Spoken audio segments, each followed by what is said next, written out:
Welcome to the 10th Annual Goldies Award. I'm Bill Hemberger, virtually in this situation now, alongside Susan Wheeler. Happy to be joining you for the first time. Isn't this fun doing it virtually, or is this considered virtually, or this is the in-home version? Home version, yes. The in-home version of the 10th Annual Goldies Awards. Rules of Photography by Chuck Hale.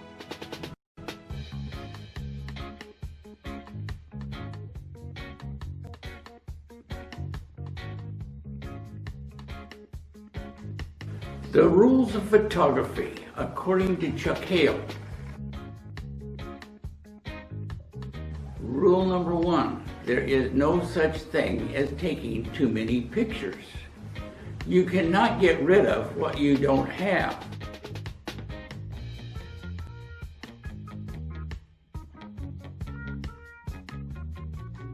$37,090 photos on one computer? I will have you know I am not a bit obsessive.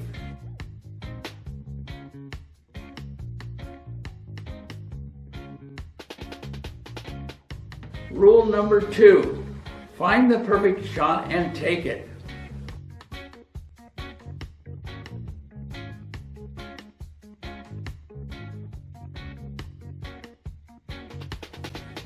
Then walk 5 feet to the right and take it again.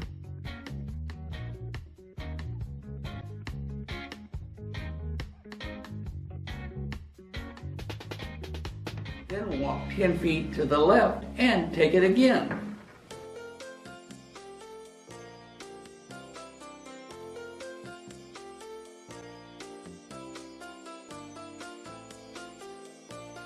In fact, if you really want to take a spectacular photo, take 7 photos from 7 different angles. Rule number 3, the blind hog method of photography. Take 300 pictures in one day. Sooner or later, you will accidentally take a good one.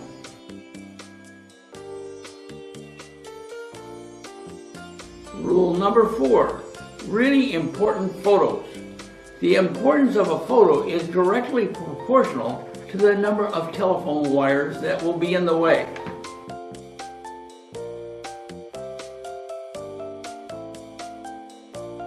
A beautiful indoor photo is directly equal to the number of people over 6 feet tall in front of you.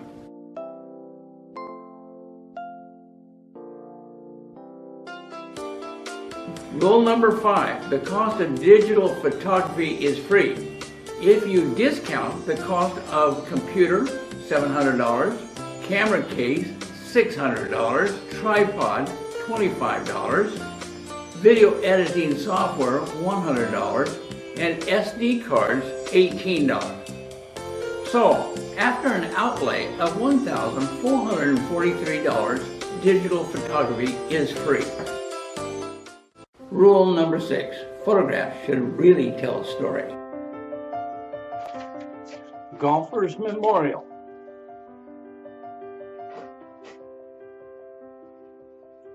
Charles T. Hale, born August 15, 1937, died August 16, 2047. Chuck lived each day to the fullest. He lived long enough to fulfill his lifelong dream. Chuck lived to the age of 110 plus 1 day and was shot by a jealous husband. Remember, people that golf will lie about other things as well. The end. That was Rules of Photography by Chuck Hale, and I guess the first rule is you have to wear a hat to get good pictures. Almost every different segment. I did. So here's to Chuck. And also, I just thought it was the most entertaining, educational, irreverent. I would love to see it over and over again. Taking a photograph will never be the same after seeing that. No, I don't have, how many say 93,000? Yes. I don't. Wow. But it was very entertaining. Very. And like you say, I'll look at taking pictures totally different now and wear a hat. Video called Civil Wars 2 by Jim Roars, which is an enactment of the war. So here we go with that one.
Right, well, the doctor...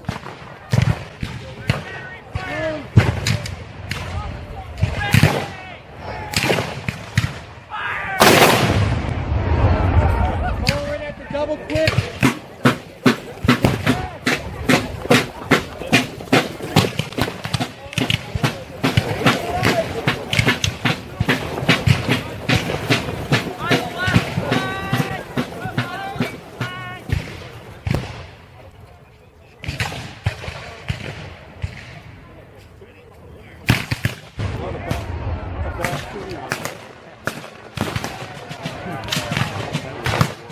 Yeah, absolutely. Well, people are...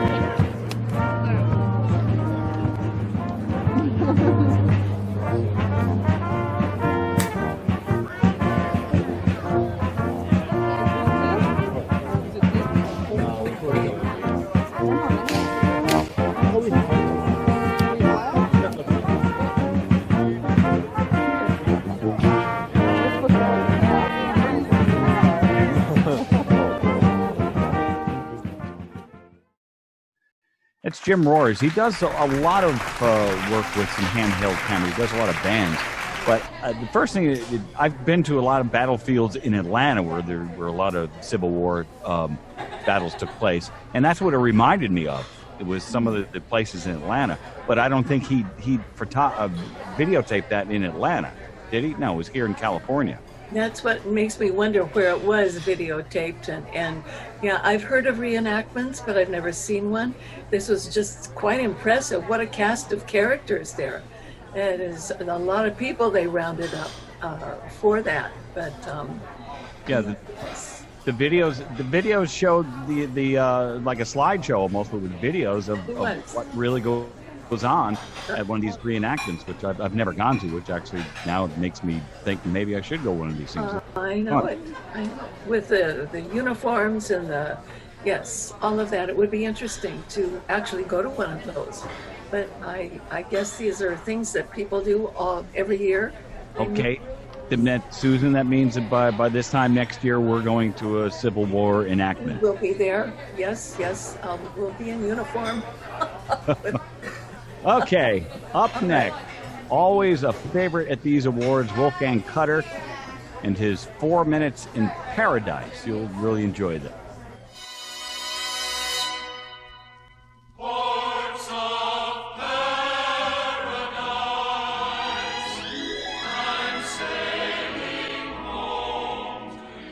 After leaving Hawaii and Fanning Island in Kiribati, we continued our 30-day cruise through the South Pacific. The final island stop on this cruise was Nukuhiva, part of the Marquesa group of islands.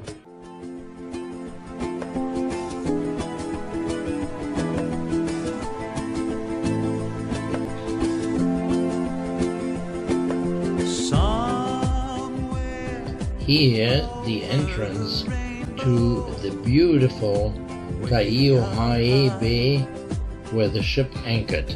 And the dreams that you dream of once in a lullaby.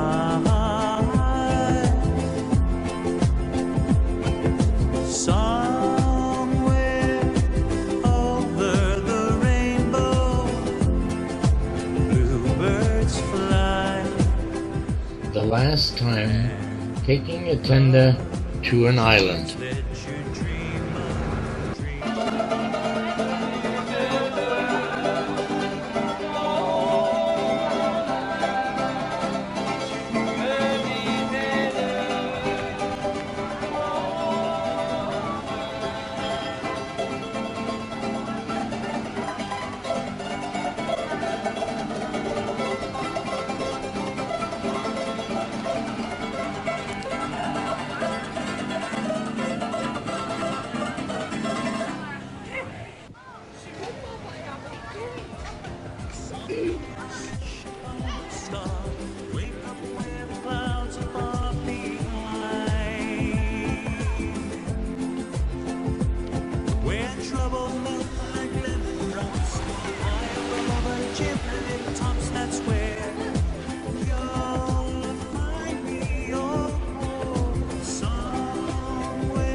Well, back to the ship after a few hours on this island with a most colorful and beautiful vegetation.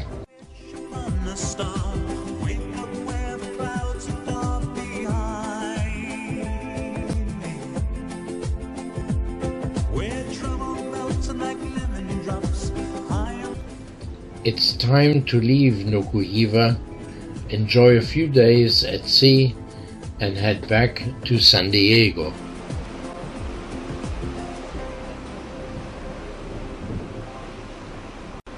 Wolfgang Cutter always, every year, puts together great videos of his travels. What he really needs to do is start a travel agency. Yeah, because that's where, I mean, okay, I want to go with you the next time there, Wolfgang. So really spectacular scenery, and you get such a feel for the people there too. And of course the ending, that little colt going up the ledge with the horse. Oh, I held my breath over that one. But yeah, even the horses are happy. Yeah, yeah, beautiful scenery. Yeah. And I really like the choice of music over the rainbow, but island style. I've never heard that version. It was really good. Yeah, it was really lovely, and to see the different people, and yeah, made me think of Gauguin, you know, in the Pacific Islands. Oh, definitely the South Pacific, yeah. South Pacific, right. Thank you, Wolfgang.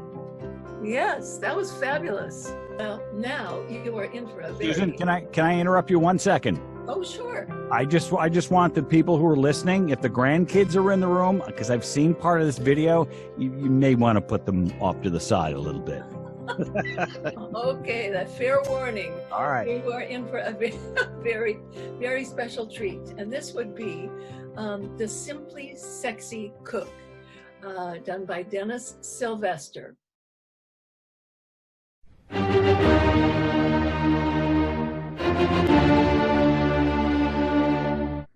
Hi, my name is Dr. Linda de Villers. I'm a licensed psychologist and also a specialist in human sexuality.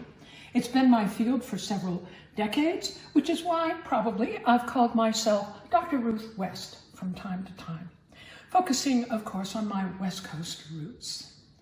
And today, I'd like to introduce you to the sexy aspects of foods, all sorts of foods. So here you are looking at a panoply of various foods, and you might be saying, but they're everyday foods. Well, that's correct, but after this little video, I hope you will put on your erotic lenses. So here you can see a beautiful bunch of romaine lettuce, and you say, what on earth, a sexy product? Well, in ancient Egypt, there was a god Min, god of fertility and potency.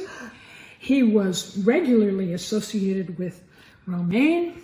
You can go to the Temple of Karnak and look at the Whitechapel. You will see men sporting a huge erection surrounded by romaine. Why?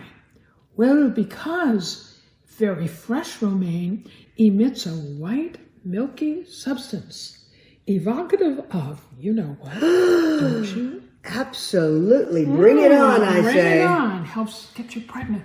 So here, not only is the white milky substance there, but let's look at it from a different shape. Here it is nice and vertical, and no kidding, it is very phallic in this particular position. Now, as for its nutrients, it is, of course, a dark leafy green. It's very specifically associated with lutein and zeaxanthin, which, of course, both of which help avoid macular degeneration. So for our grand finale, of course, we're going to have some chocolate, and this time we're going to have it with the epitome of a sexy beverage known as champagne. And Dr. Liz, I think you have a question for me. I do. Dr. Linda, I know you've written a book.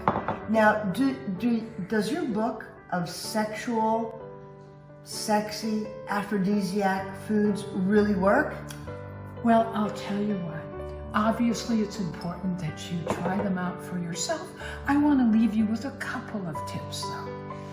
First, I'll pick of all these foods you've seen and even many others that exist that I do cover in my book. Pick things you like. Absolutely. If you don't like oysters, don't pick oysters. Duh. And for that matter, remember that the setting, a sensual atmosphere is important. Romantic. Remember to eat in a slow and leisurely way. Leisurely.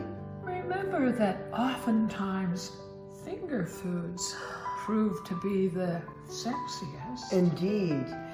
But it's up to you at this point in time to figure out what works for you. What works for you? Let's drink to that. I want the gold one. Thank you. You're the star of the show. À votre santé. À votre Cheers. santé. Cheers.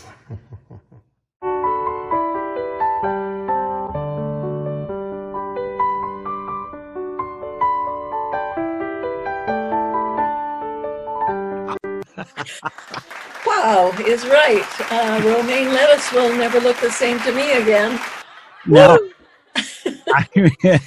You can tell. I mean, I thought it was funny. I think it was very original. I thought it was funny, but I mean, it's it's sexy. You can take either way. I mean, some people it would offend. I thought it was funny. Well, it is very funny. I have to admit something too. I have her book because someone gave it to me. I don't know why. We're not going there. But anyway, there are some very unusual recipes in the book, and it's as entertaining as her video. And worth reading, I guess. Coming up next on our video awards is a video by Betsy Martin. It's called The Process of an Artist. Enjoy.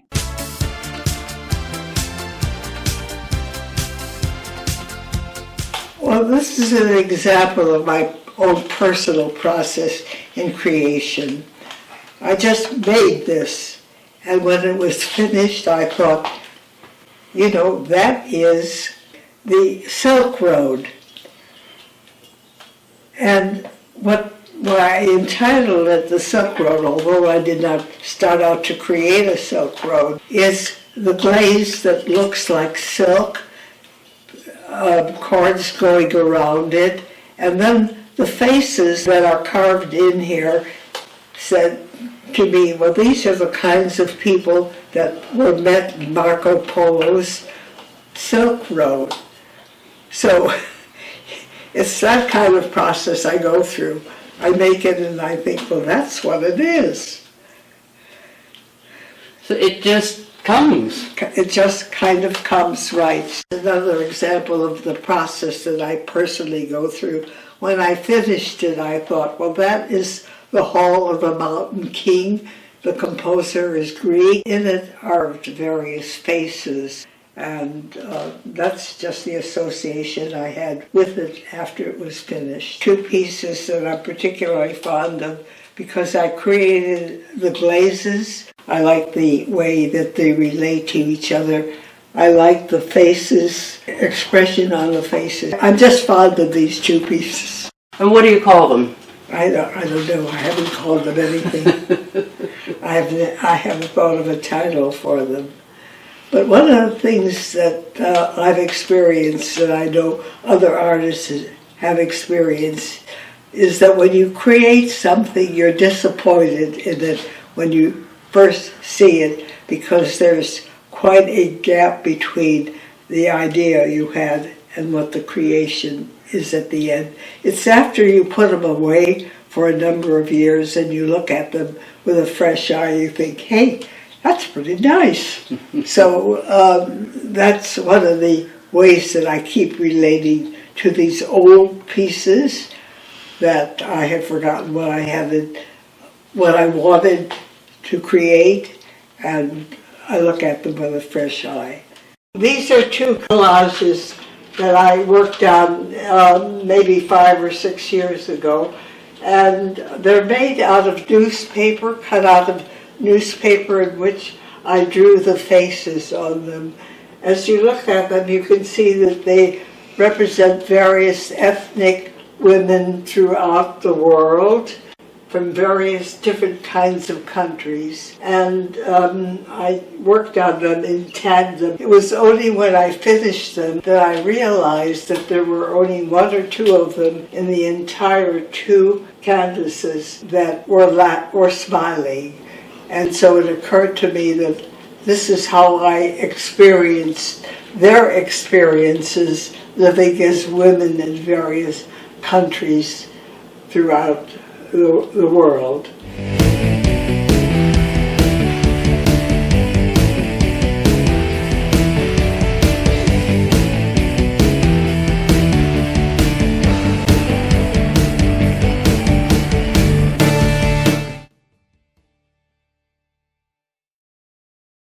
Well, that was fabulous. I have never seen art quite like that. And just the whole technique, the sculpture and the painting, both of them.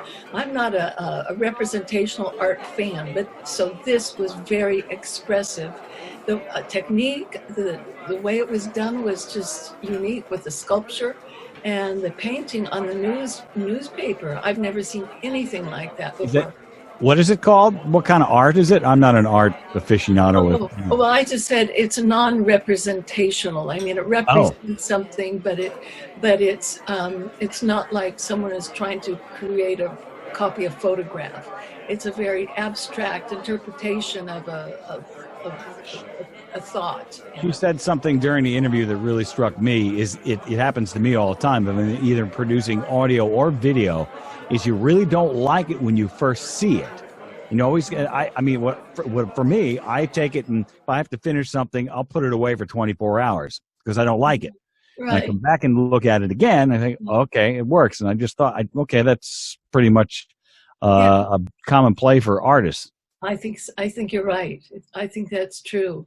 I would love to see more of her work. One thing that I thought that was interesting is her face. Her face reminded me of the faces in the sculpture. Rather, a beautiful face, very sculptural and interesting facial features. I'm just amazed at the talent in this village. You see things like that. It's like, wow, really good. It makes me wonder if she's been, the quality of the work is really exceptional. I wonder if she's been at the Festival of the Arts, if she's displayed there or not. But really, hopefully we'll see this year.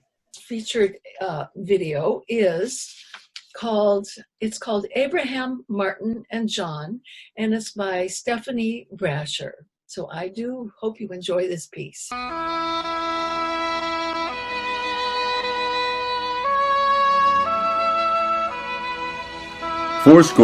77 years ago, our fathers brought forth upon this continent a new nation, conceived in liberty and dedicated to the proposition that all men are created equal. Anybody here seen my old friend Abraham? Can you tell me where he's gone? He freed a lot of people, but it seems good they die young. You know, I just looked around and he's gone. Ask not what your country can do for you. Ask what you can do for your country. Anybody here seen my old friend John? Can you tell me where he's gone? He freed a lot of people, but it seemed good they die young. I just looked around and he's gone. I have a dream that one day this nation will rise up and live out the true meaning of its creed.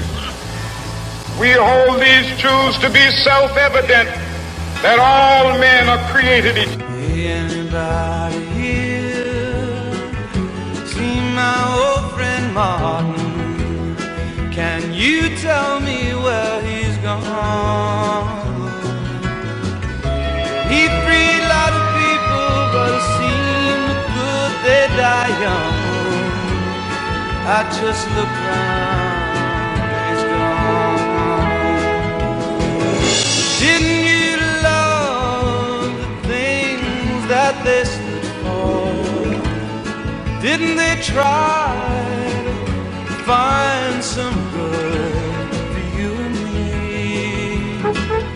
And we'll be free someday soon. He's gonna be one day. Anybody here see my old friend Bobby? Can you tell me where he's gone? I thought I saw him walking up over the hill,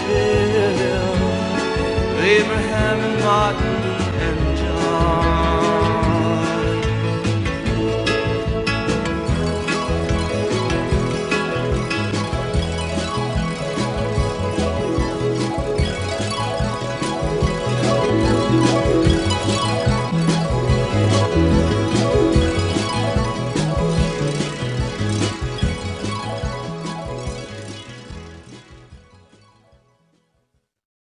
And if we cannot end now our differences, at least we can help make the world safe for diversity. For in the final analysis, our most basic common link is that we all inhabit this small planet. We all breathe the same air. We all cherish our children's futures. And we are all mortal.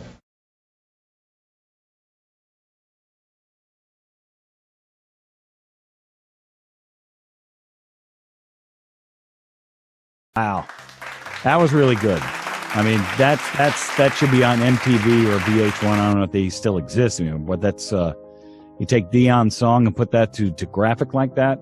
Very moving piece. Very good. Like I want to cry even. That was absolutely amazing. What a piece. And now we're going to be watching Found My Bucket List by Dawn Hill.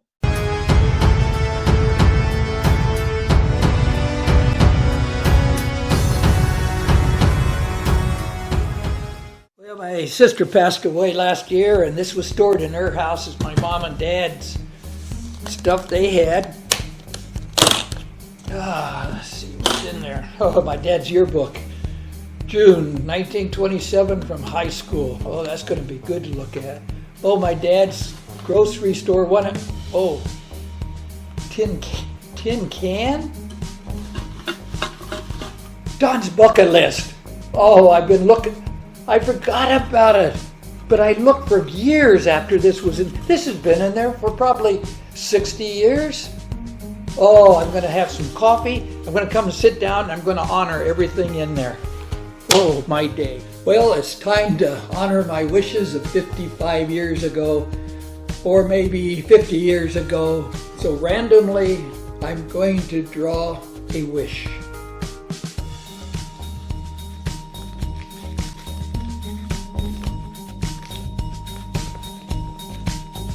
Take oil painting classes. I've done that.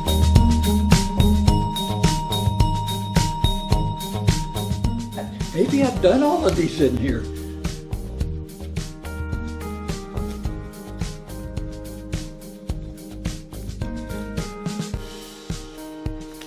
Surf in Hawaii on the North Shores. I've done that.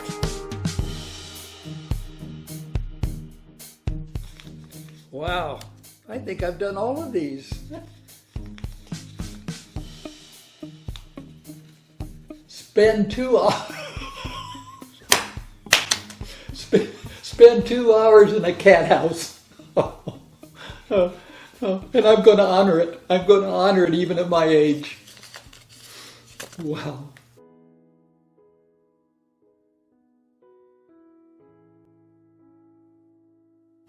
I was raised not to have any ill thoughts towards anybody, and here I am. I have a wish list cat house. How could this happen?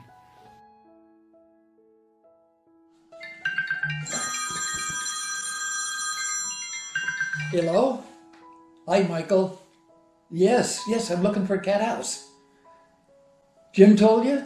News gets around fast. And it's in the same block where you work? Oh my golly. Yeah, you can take me tomorrow on your way to work. Yeah, no, all I have to do is spend 2 hours inside. No, you know me. I'm just going to go in and talk. That's all I'm going to do.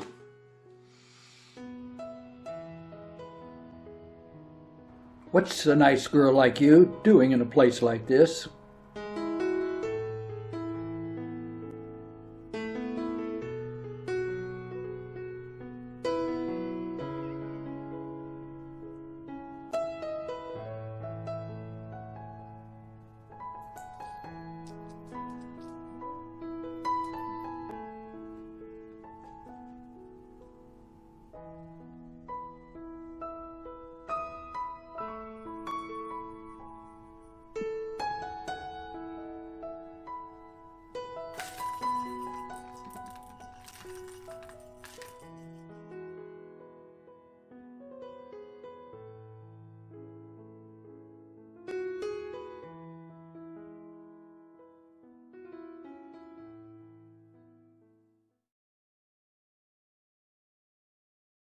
Oh, that was lots of fun watching that. Oh my gosh.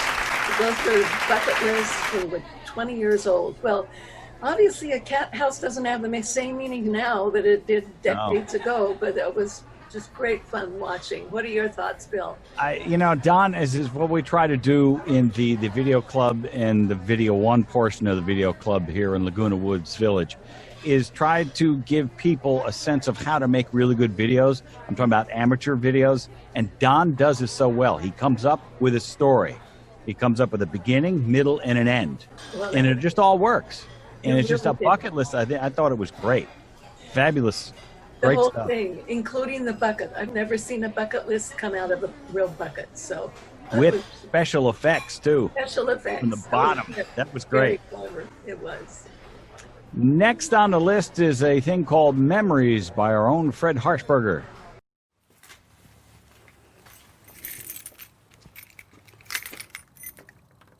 Oh, hi. No, I got an email from a friend of mine back in October, and they were back in New England to look at the fall colors.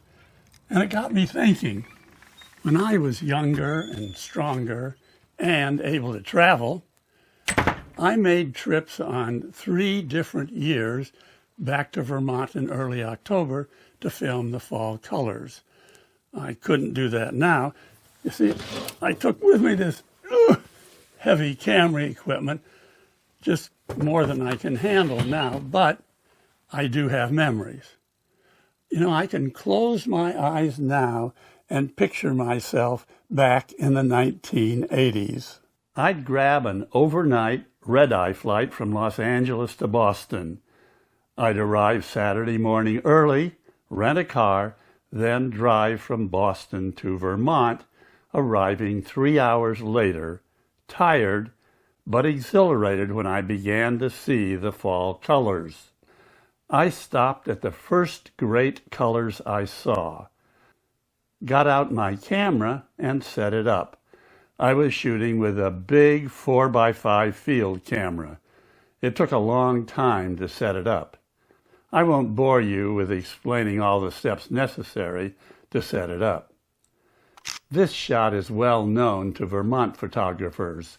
It's called Twin Peaks.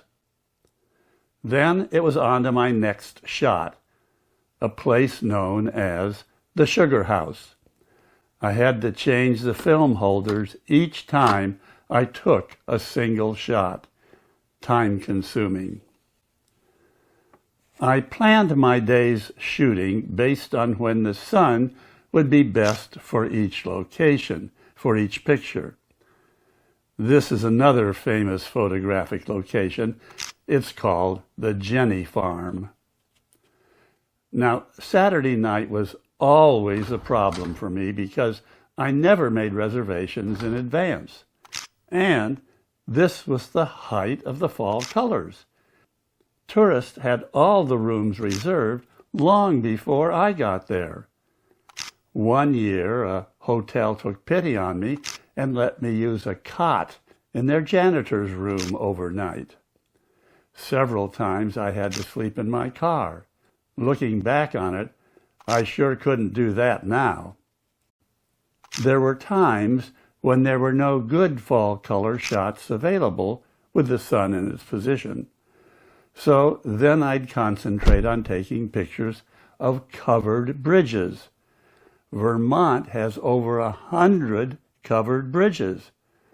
And I was able to find and photograph over 50 of them. A real challenge, but rewarding. And remember, in the 1980s, we were shooting with film, not digital. We couldn't see the result of our work until we were home and had the film developed. Not like today when we can see the result as soon as we've taken the picture. Almost as soon as I got to Vermont, I had to jump on a plane back to Los Angeles Sunday night. I had an 8 to 5 job, and I didn't want to be late for work. Wow, as we grow older, it's really nice to have memories.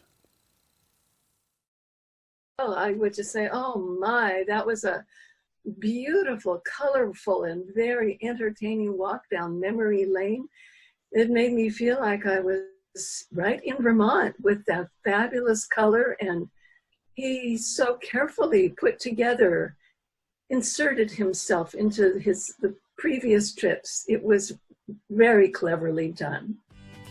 Well, welcome back to the 10th Annual Goldies Award. I'm Bill Hemberger along with Susan Wheeler. And right now we have our third place winner. It's Fred Harshbarger. And Fred, these are some great shots you got come up here. I really enjoyed the video, and I very much enjoyed the special effects that you put on there. And as we know, a lot of that was done with green screen. I know the television station in the village has a green screen, and the video labs have a green screen. Was that one of them, or was that your own green screen with the car? was my own green screen. I had to create, I had 3 basically 10 by 10 blankets that I strung up in my driveway to create the green screen. Wow. So the actual car was in the driveway behind the... That's pretty good. That was excellent. I says, wait, was Fred really in his garage or something doing this? That was good.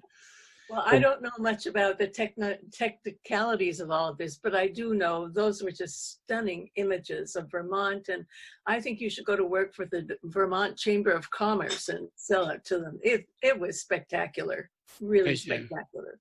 Well, I had the problem of this footage that I'd taken 30 or 40 years ago when I had no video camera, and so I was trying to mesh these two, and one of the members of our club, Lucy Parker, suggested I try to figure out a way to do it. So after a couple of months of letting it go around in my brain, I finally came up with that. Is it easy to say what you did? Was it just a matter of changing some of the coding on the film or the video? What you do is you put up the green screen and you photograph the individual against the green screen. The individual cannot be wearing any green. Then you superimpose a photograph on this picture, but the way you do it is such a way that only those parts of the frame that had green accept the separate photograph. So that's the way I was able to put yesteryear together with this year. Now, were your neighbors around watching all this? I mean, that would look like a pretty good show.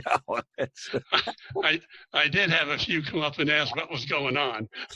Hey, Fred, what are you doing? That was good. Excellent. Well, it was a wonderful adventure. I felt like I was really being transported into another world entirely. It was like magic. So well done. Thank you. Now, when you do some of these, Fred, do you actually document how you do them? Some of these videos? Well, in this case, I did make a film, about a 5-minute film, showing how I made this 4-minute film. The video titled Memories depended upon a technique called green screen. It required me to construct a green wall against which I could film myself. It was important to get the green screen higher than the top of my head and away from any shadows. Note the TV antenna shadow on the upper right of this shot.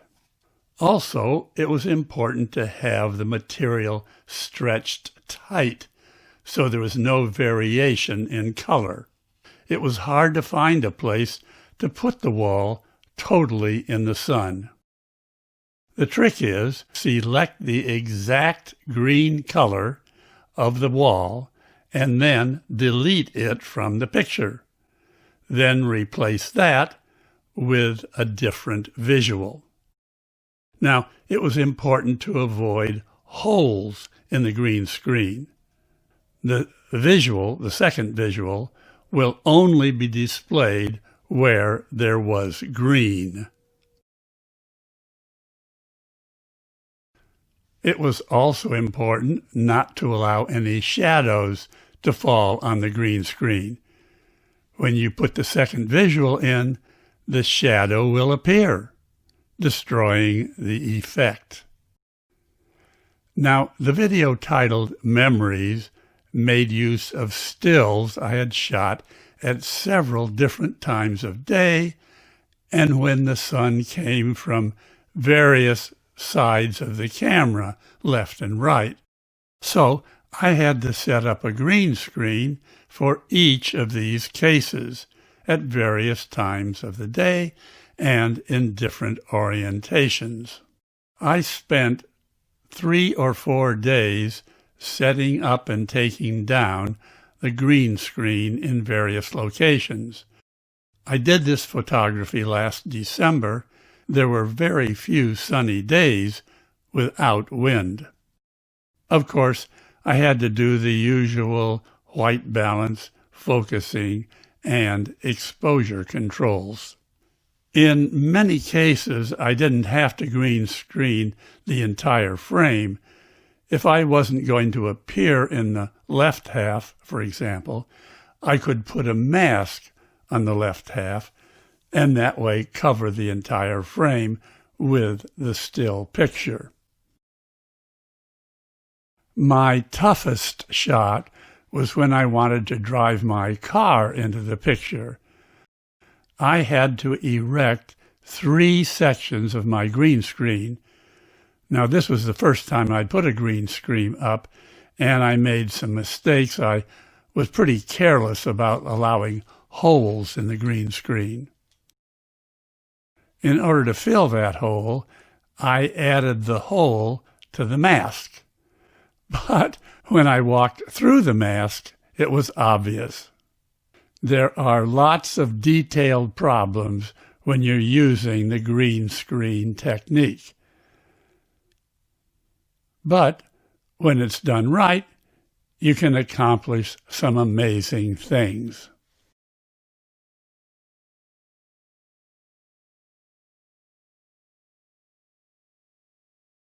Now, the close-up of my car driving scenes were also done with green screen, right from my own driveway with the car parked. To create the illusion of motion, I superimposed video taken on the 405 freeway down near the John Wayne Airport onto the green screen. To increase the realism, I added reflections along the side of the car. These had to be placed over reflective metal parts of the car. When I had my arm dangling down, the illusion was destroyed. Have you ever stopped out of a car driving at 50 miles an hour? I forgot about this piece of action, and it didn't make it into the final video of Memories. Fred, you've been on this award show quite a bit of times. Can we see your award? Do you have your statue with you? Nice. Ah, there it is. Beautiful. Congratulations. We hope to see you again next year and maybe first place. Absolutely. Yes, well. So now I'm here to introduce our second place winner of the Goldie Award. That would be Don Hill and his Found My Bucket List. Don, can you tell us a little bit about how you came up with this idea? I certainly can, and thank you for having me here. It's a pleasure. The idea came really from a cat house. The cat house was run by my daughter in Gardena. What they do is they bring in stray cats and they also house cats while people are on vacations. They have, at times, you can see how many cats there are in there at times, but they have been up to 50, 60 cats. Oh, man. So what I have done is I came back to a meeting at the video club, and at that time, Lucy Parker was there. And I was almost late getting to the meeting, and I was running in, and I sat down. There was 5 or 6 people there. And I said, ooh, I was almost late. And they said, where have you been? It looks like you've been running. And I said, I just left the cat house. I sat there for a minute, and I looked around to the individual faces. Mouths were open, eyes were big as a saucer. And somebody said, a cat house? And I said, yeah, a four-legged cat. Wow. Then at that time, Lucy looks at me and says, oh, you ought to make a little video from that. So right away, it sort of registered, and I forgot about it for a while. But that's how this all came about. Clever idea. Now, was this filmed at your daughter's place? Yes, the cats were.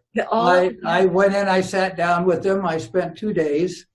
If you ever want to have fun, just go in and sit down with 100 cats or 50 cats or something. It's really a pleasure to see. But then I came after that. I came home and everything else was shot at my house. Now, had you had experience doing video before you joined a video club? No, I wanted to learn. Mm-hmm. That was the reason. But then when I got home and played golf for a couple of months, I got more interested in, that's right, my camera broke, and my full camera. So I went down and I already had joined the camera club, but I went down and started getting active. And I've been highly active there for about 15 years.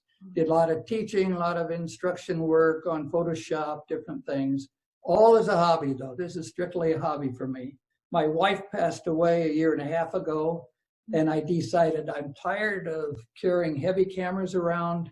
I'm going to start using an iPhone and do some video work. Sure. So I'm a newcomer to videos. But I mean, from doing videos professionally, I know it's always good to have in mind a script because it makes it easier to shoot. You had a definite beginning, middle, and end. Did you actually write that out, or did it just come to you as you were doing it? Oh, I write nothing. I write nothing. I just start doing it. What happened was I had that old suitcase I used from my parents, and I opened that up and I thought, this would be a good thing to maybe use as part of it, because it was back in the 30s that suitcase came out. So at that point, I did find a couple of notes in there of things that I wanted to do. I wanted to learn to fly, and I wanted to do some other things. That's when it hit me, how about a bucket list, bring the cats in, and put it all together. So did you edit this video yourself? Oh, everything, yeah. Everything was done by me. And what platform did you use? iMovie. Okay. Yeah, I use three cameras. I use my GoPro. I use my Osmo. And I use my phone. And I had those set up in different places running all the time. Well, it was very clever. I love your special effects with the bucket. And looking through. The special effects I had was for me. Now, remember, a newcomer, I was new to to video. I started with the can because I couldn't find a good bucket, so I found that together. I put my GoPro camera inside of the can. And that way, when I reached in, you could see me reach in and pull things out. I then took and I was getting an echo from the sound. So I took a different sound system and put next to the can on the outside and hid it behind the can, so I wouldn't get that echo in there. I then got paper, and I tore up little pieces of paper with my notes on there, and I would reach in, and when I did that didn't work because paper looks new.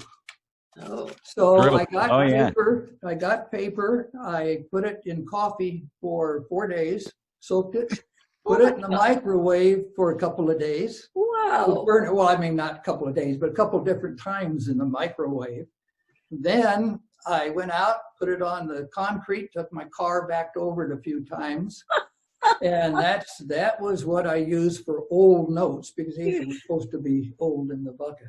You really thought this through. So that's what I used on the bucket part. Then the other things was I put myself surfing. I was on a surfboard coming off of that big wave, and since I've been with Photoshop for years, I took the person off of the board and put myself on there.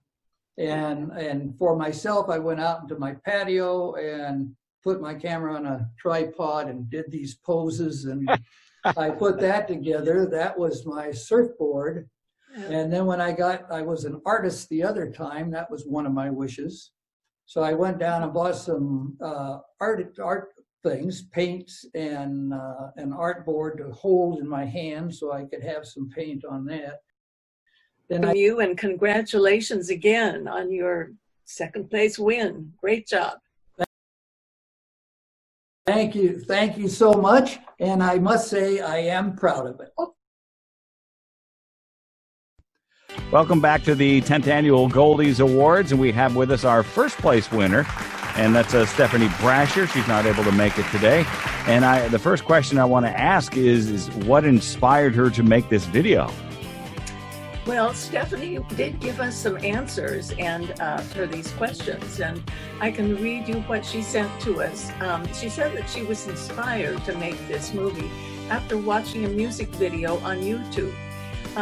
It was Arlo Guthrie's City of New Orleans, and it was the video was a heartfelt tribute to the railroad industry and thinking of all the great music that came from our generation. So Stephanie thought it would be a good exercise and learning experience to try to do her own version of a music video. And of course, well, most of the media she needed was. You know, did she? Who'd she get the voice? Lincoln.